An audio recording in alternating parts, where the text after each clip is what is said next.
இந்த செவ்வாய் புதன்ல மகரிஷி பேசுகிற பொழுது அருகாமையில ஊர்கள்ல இருந்தெல்லாம் நிறைய பேர் வருவாங்க.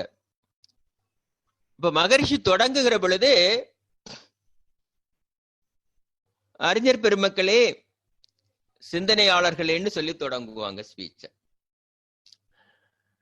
அப்படி பேசுகிற பொழுது அதுல இருக்கக்கூடிய ஒரு பையன் அவர் அப்படி பேசி ஆரம்பிச்சு கொஞ்ச நேரத்துல அப்படியே மெல்ல அழ ஆரம்பிச்சான். அப்ப உடனே அந்த பையன் யாரோ வெளியே கூட்டு வந்து ஏன் பாடுறான்னு ஏதோ கேட்டாங்க. அப்ப அந்த பையன் சொன்னா, நான் அங்க ஒரு வீட்டுல வேலை செய்துட்டு இருக்கேன்னா, இவங்க எல்லாம் சாமியை பார்க்க போறேன்னு சொன்னாங்க. நானும் புறப்பட்டு வந்துட்டேன். இங்க வந்தா சாமி என்ன பார்த்து அறிஞர் பெருமக்களே சிந்தனையாளர்களேன்னு சொன்னாரு. எனக்கு அப்படியே தாங்க முடியல, அப்படியே அழுகழுகா வந்துச்சுன்னா. அப்புறம் நாங்க சொன்னோம், சாமி சொன்னதுல ஒரு குற்றமே இல்லை, நீ அங்க போனோன்னு இந்த பயிற்சி எல்லாம்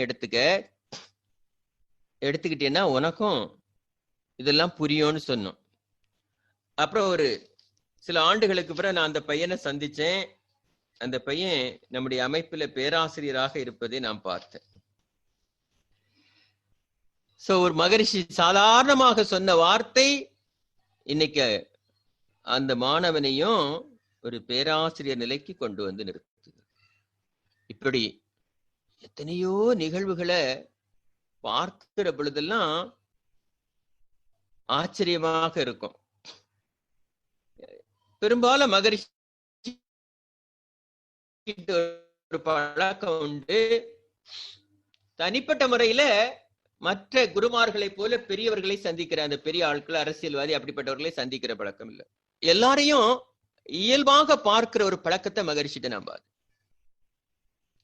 அங்க இருக்கிற காலகட்டத்துல இப்ப ஆசிரியர்கள் தவ நடத்துவாங்க.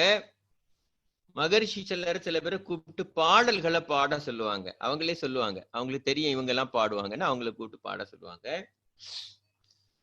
சில நேரங்கள்ல அந்த தவ நடத்துறவங்களும் அந்த பாடல் பாடுறவங்கள தப்பா பாடினா மகரிஷி அப்படியே கேட்டுட்டே இருப்பாங்க. நாம கூட நினைப்போம், எல்லாம் பேசி முடிஞ்ச உடனே மகரிஷி நீங்க அந்த பாடலை தப்பா பாடினீங்கன்னு ஏதாவது சொல்லுவாருன்னு நினைப்போம். ஆனா அவங்கள்ட்ட இருந்து ஒரு வார்த்தை கூட வராது. முடிச்ச உடனே சொல்லுவாங்க, சிறப்பாக தவ நடத்திய பேராசிரியரே அப்படின்னு பேரை சொல்லுவாங்க. சொல்லி அந்த மாதிரி ஒரு சம்பவம் நடந்தது போலயே காமிச்சிக்க மாட்டாங்க.